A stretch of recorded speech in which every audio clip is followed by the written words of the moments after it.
In today's Health Alert, a simple blood test to detect Alzheimer's might soon become a reality. Results of a new pilot study found blood samples from a single finger prick showed promise in identifying key Alzheimer's disease biomarkers. So for more on this, we'll go to our Chief Health Editor, Dr. Partha Nandi. And Dr. Nandi, good afternoon from where you are. How does this test work and how accurate is it? Afternoon, Glenn. It's super exciting to me. Currently, there's really no single test for Alzheimer's, right? A diagnosis is usually based on a few different types of assessments.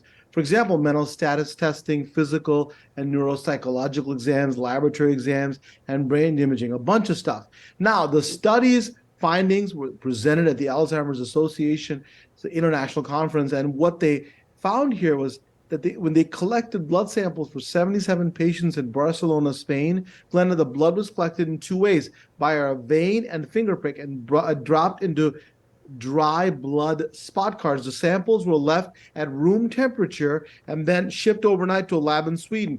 There, the researchers extracted blood from the cards and measured these biomarkers related to Alzheimer's, specifically amyloid and tau pathology, neurodegenerative, and brain cell activity. And all of these were all detectable with a simple finger prick sample. So that's exciting to me. Very exciting. So is it possible that the test could be given at home or by yourself, self-administered?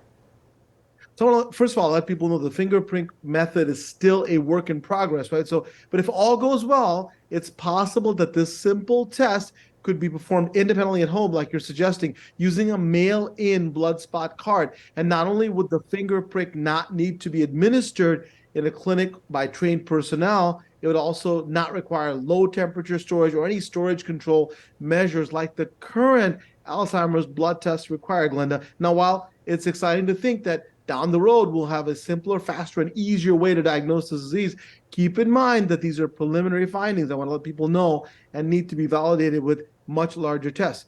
Of course, it'd be wonderful, right, if a simple to use blood test for Alzheimer's could help improve early diagnosis. Unfortunately, more than 6 million Americans are living with Alzheimer's, a disease that, in my opinion, destroys precious memories, impairs thinking skills, and causes a lot of behavioral changes. It takes away people's lives, and people are really scared about it. Unfortunately, the number of people with Alzheimer's is expected to rise to nearly 13 million folks by 2050. That's a whopping number. If you'd like to try to avoid this disease, the CDC recommends, and I also recommend this, try these healthy lifestyle choices, including being physically active, get off the couch, maintain a healthy weight, get enough sleep, avoid excessive drinking, don't smoke. And if you are smoking, please stop. Preventing and managing high blood pressure and blood sugar, as well as preventing and correcting hearing loss. Sounds like a lot, but I'll tell you, if you address these one at a time, it may not seem like a huge mountain. And if you're concerned, have questions, hey, talk to your doctor about it. But to me, having better ways like this to diagnose this disease so we can get it treated early and maybe ward it off, I think it'd be very useful and helpful. All right, Dr. Nandi, sounds good and encouraging. Thank you so much. My if you pleasure. have a health question, have a good night. You too. The good doctor can answer all your health questions. Email him, Dr. Nandi at AskDrNandi.com, or send it to us on Facebook or Twitter, and we'll get it right to him.